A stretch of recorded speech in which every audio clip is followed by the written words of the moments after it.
We no afraid, we no see no one where we afraid of.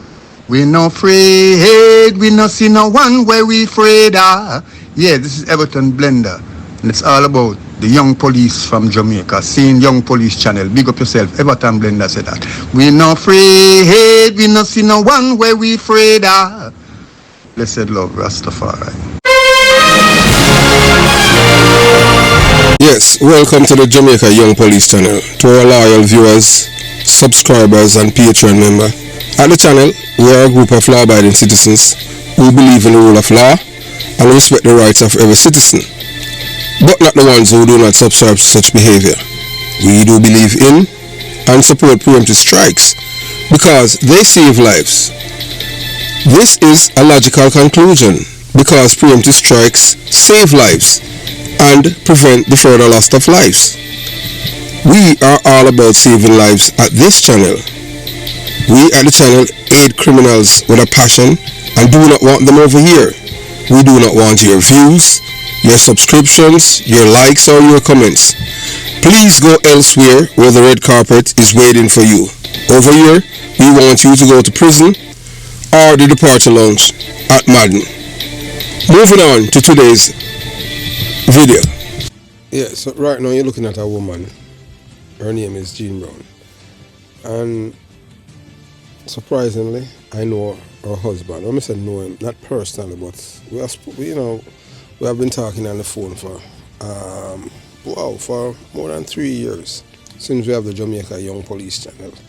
And we're not going to talk where this man live, but at one point he was willing to share the story about his wife and intimate things, but for some reason or the other he had changed his mind. We don't know if maybe now when he saw he was married to this woman, if seeing the video. I spoke to him 2 days ago and we didn't even discuss anything about her, but so we're just gonna cover it and let you know about this woman. Her name is Jean Brown. She's the epitome of evil. The husband is not Brown. That's not his last name, but we're not going to tell you his last name. So yeah, so she, Jamaica deadliest female criminal. So them call her the female Dudos. Yeah, the rise and fall of Jean Brown. And this is going to be very long, because we're going in details, because we believe in educating people to let them know, give them context and give them background about things. And why, you want to avoid certain lifestyle because it's antisocial. I don't know how people of this kind, because you have to understand criminals and all people who commit crime, they rely on silence of good people. Yeah, because they want to drive fear in you so that they can get away with their crimes. So they make, and it's through the music. So as you have heard, we have done the killing of the young girl Moesha Metadine, and when we have read through all the things that were in the Philadelphia Tribune, and they associate the things that the Jamaican use, the music, the music to normalize, romanticize violence, killings and all of these things, and drugs, to make it look like it's cool and it's something, although it's wrong, to make it look normal and acceptable. And music, whether or not you want to believe it, words of power. So that is what happened with the Jamaican society and Jamaican people, and then they export it from Jamaica to America, and it becomes a part of the American suburbs and urban, especially in the urban centers. So welcome everyone. Today we delve into the chilling tale of Jean Brown, a Jamaican-born criminal mastermind whose web of violence, drugs and death span across 5 US states and her native Jamaica. At 43 years old, she has amassed power, wealth and infamy, becoming one of the most feared female criminals in US history. Let me repeat that, a Jamaican woman, listen. At 43 years old, Jean Brown, she has amassed power, wealth and infamy, becoming one of the most feared female criminals in US history. Convicted of multiple murders and racketeering, Jean Brown's empire of terror has left scars that stretch far beyond her incarceration. A transnational criminal enterprise, Jamaica's influence on the U.S. underworld. The rise of Jean Brown is not just the story of one woman, but a reflection of a broader and a more dangerous reality: the export of Jamaica's violent criminal culture to the United States. Jamaica has a long struggle with violent gangs and drug trade, deeply entwined with political and economic instability since 1972. From 1980 to 1989, there was a form of stability that was returning to Jamaica, where criminality was being shunned and not embraced, normalized and romanticized. In the early part of the 1990s, that's when the music started to normalize, romanticize, and make criminality an allure, something to make others gravitate to it, this anti-social behavior. So for the past several decades, Jamaican drug lords, known for their brutality, have expanded their operations to the US, bringing their deadly methods of control with them. This criminal migration had led to establishment of Jamaican-based gangs like the notorious Gullyman Posse, Shower Posse, which found fertile growth in American cities. Jean Brown emerged from this role, climbing the ranks of the drug trade in Jamaica and eventually crossing borders to establish her own criminal enterprise. The consequences of this exportation of violence are seen in the communities she ravaged in both Jamaica and the US. Jean Brown empire from Kingston to the United States. Jean Brown's criminal journey began in Kingston, Jamaica, a city known for its volatile mix of poverty, crime and gang warfare. From an early age, she became involved in the drug trade, learning the ins and outs of the business while forging relationships with some of Jamaica's most feared gang leaders. By her early 40s, Brown had turned herself into the mastermind of a multi-state marijuana distribution network that stretched across New York, Florida, California, Texas, and Georgia. But what set Jean Brown apart from other drug traffickers was her cold-blooded use of violence to protect her empire. Like the notorious male gangsters of Jamaica, she embraced the philosophy that control is maintained through fear.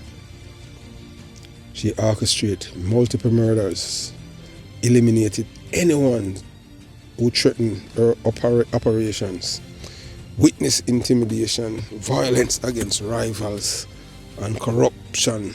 Law enforcement officials were all tools in her arsenal. So the Jamaicans them come to America, same thing that the other woman do, Claudia Cleo Baker. Same thing she do, she was able to corrupt police to also in America. So the Jamaican them, that's why I say if you're not corrupt, others can't corrupt you. Oh, you have police, you make somebody come from our next country. In a year, from another country, come in your country and commit crime. And because you are getting money, you just turn up like you're a traitor. And then police should have been shot. I mean, traitor man. You make a foreigner come in your country and commit crime and you collect money from them and I turn a blind eye to them criminality. You're not a serve and protect. You're a serve and pocket.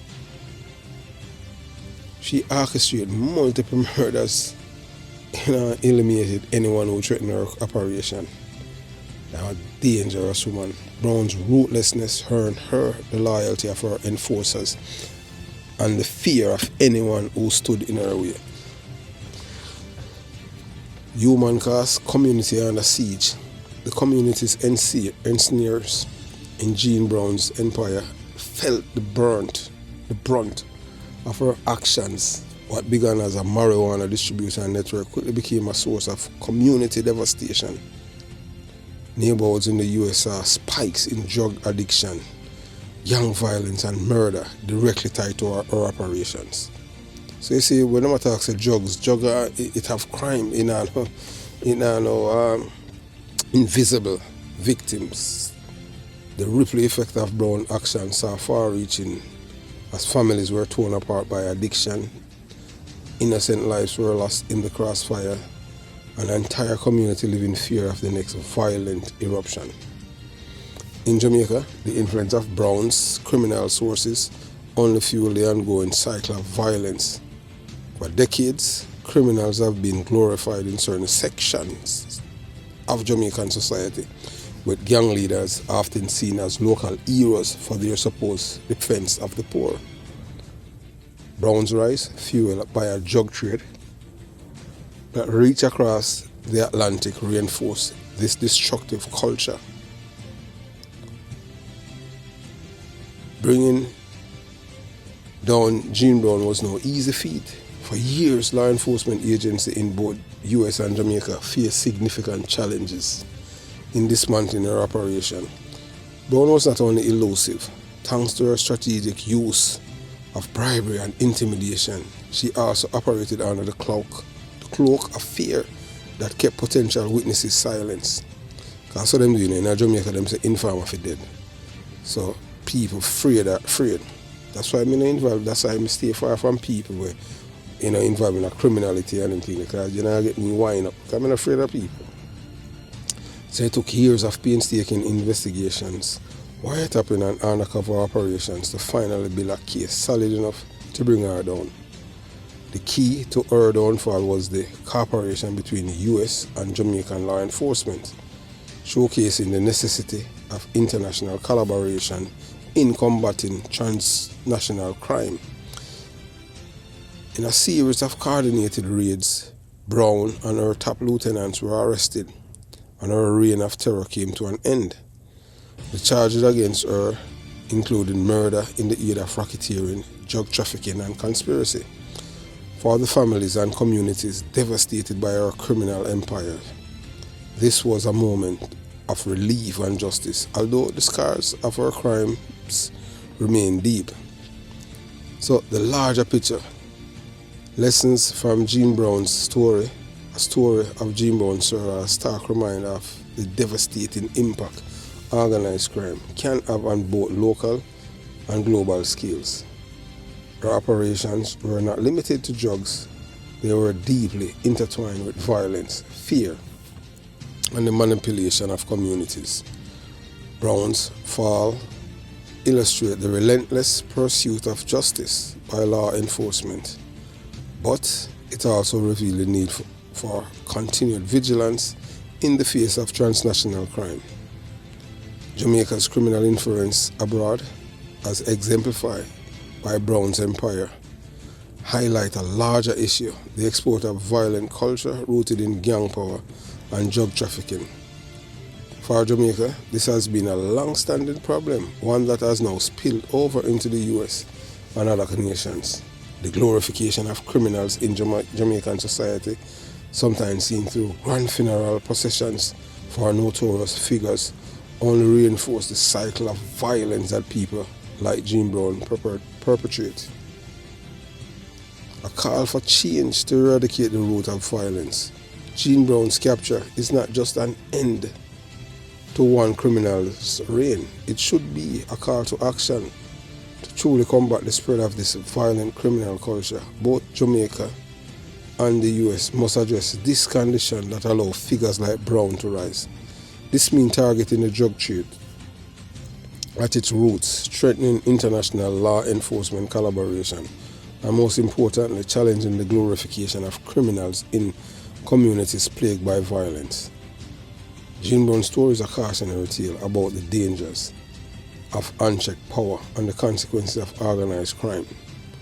It also serves as a testament to the determination of law enforcement and the resilience of communities to fight back against the grip of fear. The battle against figures like Brown is ongoing, but her downfall reminds us that justice through delay is inevitable. So, this woman, she left from Jamaica, come to America, because the man married to her, because at the time when she got jailed, she left him. Yeah, she left him. So, she have a gruesome legacy. Yeah, and a gruesome legacy of Jamaica's Jean Brown. So in 2009, Jean Therese Brown, a Baltimore-based Jamaican drug lord, orchestrated one of the most horrifying murders linked to the marijuana trade. At 43, Brown ordered and oversaw the brutal killing and dismemberment of Michael Knight, a close associate and co-conspirator in her multi-million-dollar drug operation. Knight, who had been entrusted with $1 million in cash, was tortured and dismembered after a significant sum of money went missing. His remains cut into pieces were disposed of in various dumpsters around Baltimore. To this day, Knight's body was never been recovered, a tragic and sinister testament to the extreme of criminal violence. So what had happened now, she gave him $1 million in a cash because she trusts him. Him now him thief about $500,000 money. That he realized, boy, I remember say them people are criminal, and them she pay attention to detail. So him have the money store and place in a vault, and the man thief some white. So she asks him about it, and as usual, him a liar, thief, He might tell her, say, boy, him not take out none. So alright. She say alright, because him afraid her, and then she have other lieutenants and them just, so you don't know them disarm him, in a females, them disarm him. You understand? And then them use the money counter and count it. When they realize $500,000 missing, can't count for it. You understand? All of them things happen in the basement. And from this, why them torture him, and you understand? So this case is just one of the chilling chapters of Brown reign over a sprawling cannabis trafficking network that move drugs across state line and international borders, with ties extended to Mexican suppliers. From Baltimore to Jamaica, Brown's organization responsible for transporting vast quantity of marijuana and cash. She was far from a mere participant in this operation. She was its mastermind. She pulled strings from the shadow and used extreme violence. So you understand? So Jean Brown, in late 2010, when a search warrant filed at the U.S. District Court in Maryland revealed the full scope of her criminal activities over the years, her story hit the media multiple times as it became one of the most notorious drug-related cases ever covered. Recently, when they saw the insight into Brown's story, Brown promised to shine light on this horrifying saga. So she was being questioned and by a man by the name of Ferran asked how Brown marijuana trafficking operation compared to other major drug ring he had reported on, and this prompted him to reflect on the scale of her organization with rival even the most notorious criminal enterprise. At peak, Brown's network was moving thousands of pounds of marijuana and laundering millions in drug proceeds.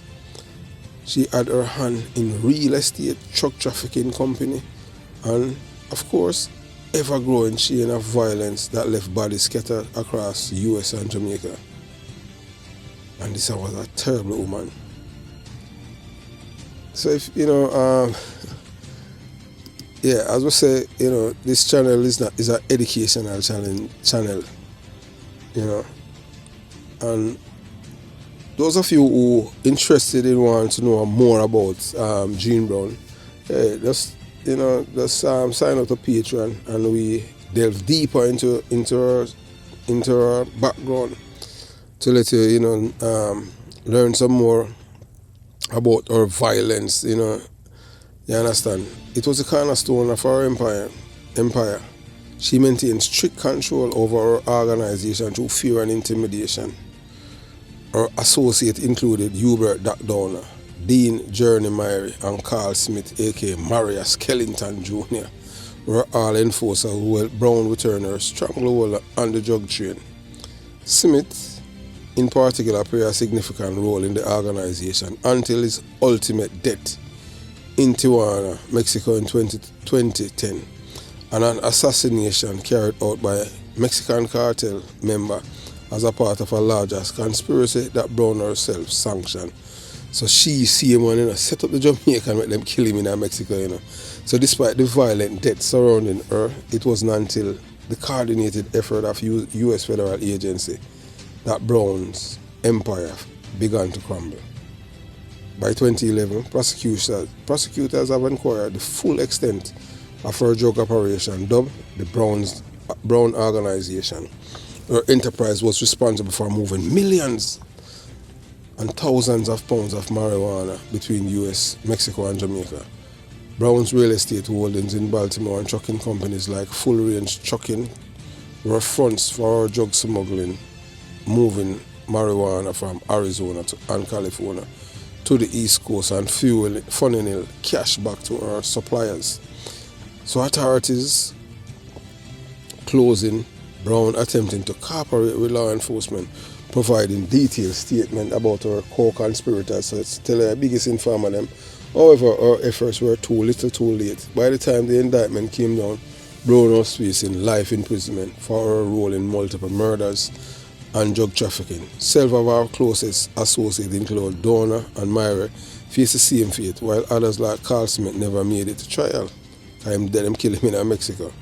So the scope of Brown's organization's marijuana distribution was vast, with court records showing that her group moved up to 1,000 pounds of marijuana per shipment,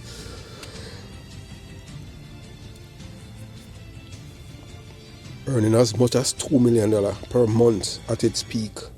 Brown's trucking company facilitated this flow of drugs and money, with couriers transporting cash back to Arizona and California, where it was laundered or used to purchase more marijuana. As her empire collapsed, Brown's violent legacy was laid bare.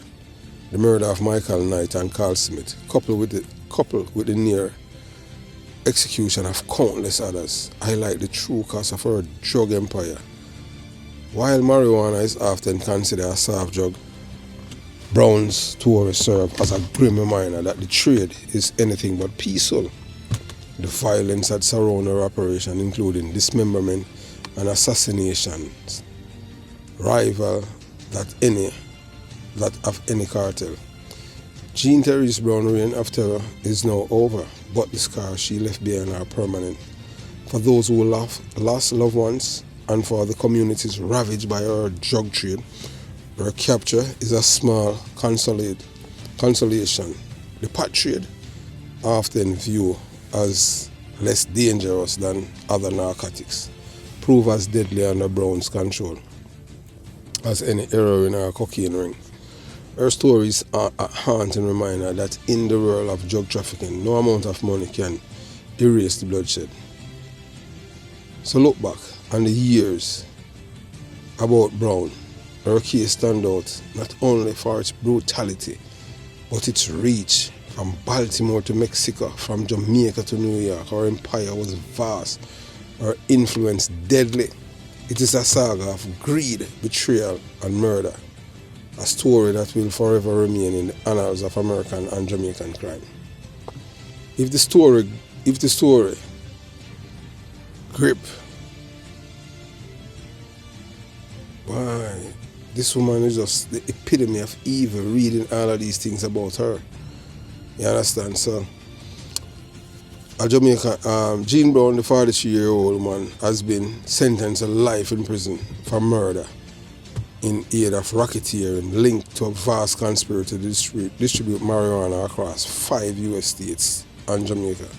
The investigation into Brown's criminal activities was led by U.S. Immigration and Customs Enforcement, Homeland Security Investigation in collaboration with Baltimore County and Arundel County Police Department. Brown was a leader of the notorious Brown Organization, a transnational drug trafficking network that operates primarily in Maryland, Pennsylvania, New York, Arizona, California, and Jamaica. Our criminal organization not only distributed large quantities of narcotics but also used brutal violence and intimidation to maintain control over their operations. This life sentence of Gene Brown is a significant victory for Homeland Security investigators and the community's impact by our reign of terror, said William Winter, Special Agent in charge of Homeland Security Baltimore. Since 2009, Homeland Security investigator agents have dismantled the Browns organization, piece by piece, seizing approximately 100 pounds of marijuana, 853,000 in cash and bank accounts, and 6 firearms. Brown and her co-conspirator rely on violence and fear to further their illegal activities, but with the joint effort of law enforcement, we have brought an end to their reign. U.S. Attorney for the District of Maryland, Rod J. Rosenstein, commented on the severity of the case, stating Gene Brown drug empire was built on violence and murder. After authorities seized £250,000 in drug proceeds from courier Michael Knight in 2009, Brown and her associates kidnapped, tortured, and dismembered him, discarding his remains in dumpster. Evidence presented at the trial revealed the intricate workings of Brown's operation, alongside Carl Smith, a co-leader of the organization, who was later murdered by a co-conspirator. Brown oversaw the transportation of marijuana from Arizona to California to Maryland, Pennsylvania, and New York, utilizing truck companies she owned to move the drugs. Brown's organization moved up £1,000 of marijuana each month from 2000 until her arrest in 2010. The case most chilling details came from witnesses' testimonies recounting the events of December 16, 2009, after 250,000 of drug money went missing. Yeah man, Michael Knight, a trusted money courier for the organization, was kidnapped by Brown and her associates, including Peter Blake, Hubert Downer, and Dean Mary Knight. Bound with telephone cable, was driven to an apartment in White Marsh, Maryland, where he was interrogated by Brown. When Knight failed to explain the missing money, Brown ordered his murder. Knight was brutally stabbed in a bathtub and his body dismembered. Over several days, his remains were disposed of in dumpsters across Baltimore County. So in addition to Knight's murder, Brown orchestrated another killing in 2010, ordering the execution of our associate, Carl Smith, in Tijuana, Mexico. Smith had been threatened by Brown multiple times before she arranged for his assassination, in which a co-conspirator shot him in the head. While Brown faces life behind bars, several of our associates have also been prosecuted. Dean Mary, also known as Journey, pleaded guilty to kidnapping in the year of racketeering and received 108 months prison sentence. Hubert Downer, aka Doc, and Peter Blake have pleaded guilty for their role in the conspiracy and they were sentenced. So this case is a part of organized crime. Drug Enforcement Task Force Initiative was prosecuted by the Assistant U.S. Attorney Stephen D. Casella and Peter M. Nostine from the District of Maryland. The dismantling of the Brown organization marked a significant triumph in the ongoing battle against transnational drug trafficking. So as we tell you already, say in Jamaica, the thing that with Jamaica is that the gang culture, the Jamaican gang culture, that is something that is exported from Jamaica to America, and that's one of the biggest problems. The attraction of criminal culture in Jamaica. Jamaica has long been plagued by a culture that, to some extent, romanticize and glorify criminal figures. In communities where poverty, limited economic opportunities, the systemic inequality persists, criminal networks often become a means of survival and status. Not because you're poor means you have to resort to criminality. Because I was born and raised poor, and I never see it as a way of escape. My mother always tell me, read. Get to mean get out. You understand? That means is a vessel of a get out of the community. You understand? Get on a means about how you go stay there forever. So we get out there, get out, we never go back. So in communities where economic opportunity and systemic inequality persist, criminal network often become means of survival and status. So young people, especially those from marginalized in a poor community, often frequently draw into orbit of gangs, not only as a way to escape poverty, but also to gain sense of power, belonging and respect. So in Jim Brown's case, our connection to criminality back from Jamaica demonstrate how international ties further fuel these tendencies. Gangs in Jamaica maintain strong connection with diaspora community in the US, UK and Canada, spreading their influence beyond national borders in cities like Philadelphia, Maryland, that are in Baltimore. Jamaican gang affiliates are involved in drug trafficking, extortion and violent turf war. So you have to understand, say, although them say, ganja are drugs, see so many people she kill. Because people, there's no honest criminal. People rob firearms to make sure them pay. And see man when in night them stab him up in a tub and then dismember him. What do you think? It's one of the same man them were involved in a killing and them same man trying witness against her. So there's no honest criminal. Why? So you as a criminal, you have to rely upon your other criminal if you not be an informer and a snitch. And when the time come down for who want to go to prison the longest, man no want to go to prison, but he want to commit crime. You don't understand that part of it either. If you commit a crime, you're supposed to be glad. Oh, a man commit crime and he want people to know say I'm a bad man or I'm a drug dealer and him not want to go to prison. Him not want to bother if you say I'm a drug dealer. What if you say you're honest somebody? Give me a break, man. For many young Jamaicans, criminality is framed as a path to financial gain and empowerment. This is what we at the Jamaican Young Police and I try to get rid of. That's why we say book, education.